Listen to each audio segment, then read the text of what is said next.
ترمیم لے کر آنا چاہتے ہیں رات کے اندھیروں میں. ہر 2 منٹ کے بعد میسج آتا تھا نیشنل اسمبلی کا کہ 2 گھنٹے لیٹ ہے. پھر جب 2 بجے لوگ پہنچتے تھے تو پتہ چلتا تھا کہ نہیں 4 گھنٹے لیٹ ہے. تو دیکھیے پارلیمنٹ کا مذاق بنایا گیا. 10 ستمبر کو جو ثانیہ پارلیمنٹ ہوا تھا اس کا بھی مقصد یہ تھا.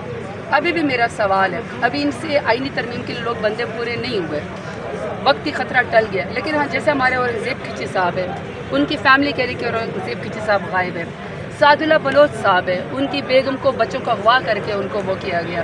ہمارا کچھ اور بھی لوگوں سے رابطہ نہیں ہے. تو دیکھیں اگر آپ نے آئینی ترمیم کے لیے بندے ہی اغوا کرنے ہیں, ثانیہ پارلیمنٹ کر کے الیکٹڈ لوگوں کو اٹھانے ہی ہیں, تو اس کا مطلب ہے کہ غیر جمہوری طاقتوں کو کچھ طاقت دی جا رہی ہے.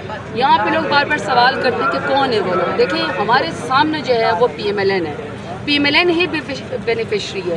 اگر آئین کی پامالی ہوتی ہے یا ثانیہ پارلیمنٹ ہوتا ہے, 10 ستمبر کو یوم سیاہ ہوتا ہے, الیکٹڈ نمائندوں کو اغوا کیا جاتا ہے, یا لوگوں کی بیوی بچوں کو الیکٹڈ MLAs کی بیوی بچوں کو اغوا کیا جاتا ہے, انسانی حقوق کی پامالی ہوتی ہے یا کرسی کو طول دیا جاتا ہے, تو الٹیمیٹ بینیفیشری تو نواز شریف شہباز شریف انہی کی حکومت ہے. میرے اور آپ کے پاس تو حکومت نہیں ہے نا. ہم تو صرف حقوق کی آواز اٹھا رہے ہیں, ہم تو آئین کی پاسداری کی آواز اٹھا رہے ہیں. تو بہرحال وقتی خطرہ تو میں سمجھتی ہوں ٹل گیا. انہوں نے کوشش کی کہ آئین کو پامال کرے, ان کو پذیرائی نہیں ہوئی, ان کے بندے پورے نہیں ہوئے. آگے دیکھیں آگے بھی پاکستان تحریک کے ساتھ مزاحمت کرے گی. میڈم یہ بتائیں کہ جی بالکل آپ نے گفتگو سنی ہے, اور جو حکومتی اراکین تھے ان کی بھی پارلیمنٹ تو ہمارا ہے نا, پارلیمنٹ میں ہم تو الیکٹ ہو کے آئے نا, تو ہم تو پارلیمنٹ کے فلور کی بات کر رہے ہیں.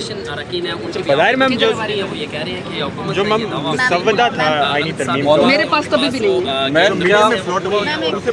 مولانا اگر مان گئے جو کوئی 10-12 ووٹ لے کے بھی آئے ہوئے ہیں, وہ اس کے حق میں ہرگز نہیں ہو سکتے. بظاہر ایسے لگ رہا ہے حکومت خود بھی یہ آئینی ترمیم پاس کروانے کے موڈ میں نہیں تھی. نہیں آپ اس کا کریڈٹ نہ دیں, ڈسکریڈٹ تو یہ ہے. یہ حکومت انہوں نے بہت کوشش کی شب خود مارنے کی آئین کے اوپر.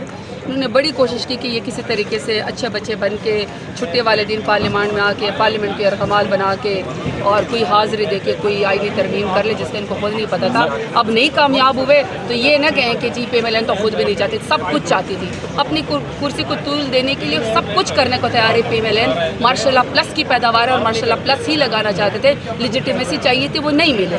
ان کے لوگوں کی تعداد پوری نہیں ہوئی. ہمارے MNAs کو فیملیز کو اغوا کرنے کے بعد بھی جو ہے ان کو تعداد پوری نہیں ہوئی. تو بہرحال وقتی خطرہ ٹل گیا ہے. بہتری کرے اللہ تعالیٰ, پاکستان کی خاطر بہتری کرے. دیکھیں ہم نے رہنا ہے, ملک نے رہنا ہے, ہم نے سیاست بھی کرنی ہے, اور اب ہم نے سب نے رہنا ہے. اگر انسانی حقوق کی پامالی ہوگی تو ہم سب کو کھڑا جانا چاہیے. مولانا اگر راضی ہو گئی تو پھر کیا ہوگا؟ دیکھیں جو میرے پاس بھی اوریجنل مستند نہیں ہے نا, آپ کے پاس ہے, جو چیزیں فلوٹ ہو رہی ہیں اس میں تو بہت ساری چیزیں ہیں جس میں فنڈامنٹل رائٹس سے سسپینڈ ہو رہے ہیں. تو میرا خیال ہے کہ کوئی بھی شعور بندہ یا کوئی بھی پارٹی پر ایگری نہیں کرے گی. چینجز کریں وہ بات کا ایشو ہے, لیکن پھر وہی بات ہے نا کہ پہلے ٹیبل کرے, پہلے یہاں پہ عوام کو بتائے, ایوان کو بتائے, میڈیا کو بتائے, گیلریز کو بتائے, مسودہ کریٹ کرے, بتائے لوگوں کو کہ کیا آئینی ترمیم ہو رہی ہے, تبھی اس کے اوپر کوئی ہم بات کر سکتے ہیں نا. اس سے پہلے ہم کیا بات کریں گے؟ ہمیں تو یہی پتہ ہے کہ جمعے اور کے بعد ہفتہ اور اتوار چھٹی تھی, اور اچھے بچے کی طرح پارلیمنٹ کے رکمال بنا کے کلاس میں جو ہے وہ حاضری دی گئی تھی, جس کا الحمدللہ راستہ روکا گیا ہے. ہم نے راستہ روکا ہے. نہیں ہے میرے پاس مسودہ ہے نہیں, ٹیبل ہوا ہی نہیں, تو میں کہاں سے لے کر رہا ہوں مسودہ. البتہ جو میڈیا پہ فلوٹ کر رہا ہے, لوگوں کے پاس سوشل میڈیا کے اوپر فلوٹ کر رہا ہے, وہ تو بہت زیادہ خطرناک ہے. لیکن مجھے یہ اس کی اونرشپ لینے کو تیار نہیں ہے نا. یا تو وزیر قانون اور پارلیمان کے PMLN کے لوگ جو ہیں وہ پہلے اس مسودے کی اونرشپ لینا, تو پھر میں اس کے اوپر کوئی بات کروں. مجھے یہ پتہ ہے کہ ہفتہ اتوار کو چھٹی کے دن PMLN نے حاضری دی, بندے ان کے پورے نہیں ہوئے.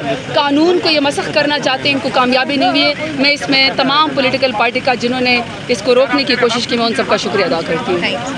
جی